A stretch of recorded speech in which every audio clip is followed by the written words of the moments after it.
Jyoti Ubaryani has a very technical question. As per science, our brain has a limbic system where emotions are created, and autonomic nervous system has neural patterns, and if there are negative patterns, then anxiety and other diseases occur. Brain also has these areas which release hormones, and using neuroplasticity, we can change the habits. However, we experience all emotions in mind. Overthinking also feels in mind. What is the main difference in between brain and mind? Kindly help me to resolve this. Well, this is the biggest confusion in the field of medical and field of psychology. The people in the modern science, they see the brain, which is the seat of emotions and anxieties and depressions. And the psychology says this is all happening in the mind. I have some, many psychologists and psychiatrists as my disciples, and my favorite topic whenever they come and my question to them is that there are diseases of the mind. You are dealing with the mind. You are a mind doctor. Then why are you medicating the brain of the patient?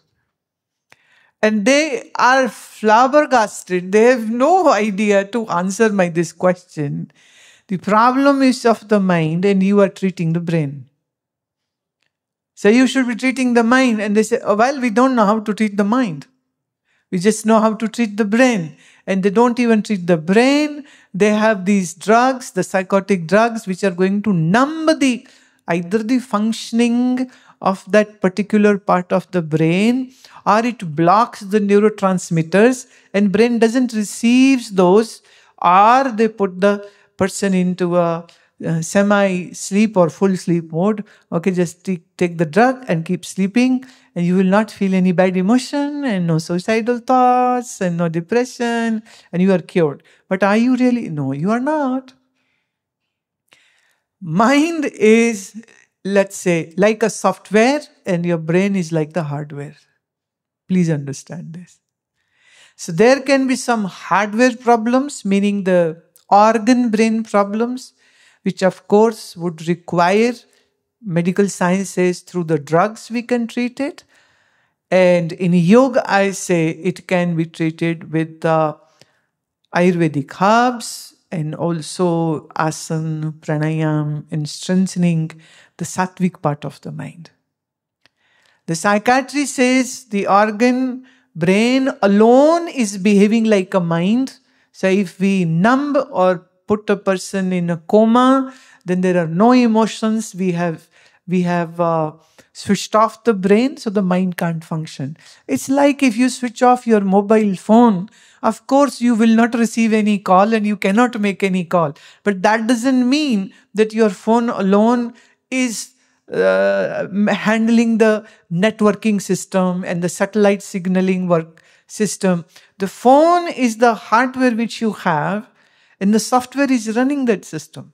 And that software is connected with that company from whom you have taken the channel to run your phone.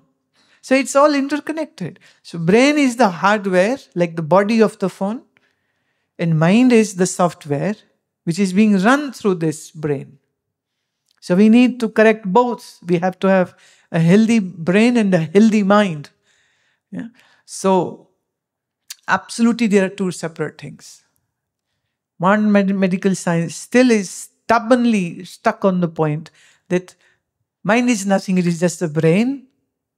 But our Ayurvedic sciences, the Chinese acupuncture, and the yogic sciences says, no, mind is different and brain is different. It's absolutely different. So we have to learn. Now your medical science knows maybe how to deal with the brain, but they don't know how to deal with the mind.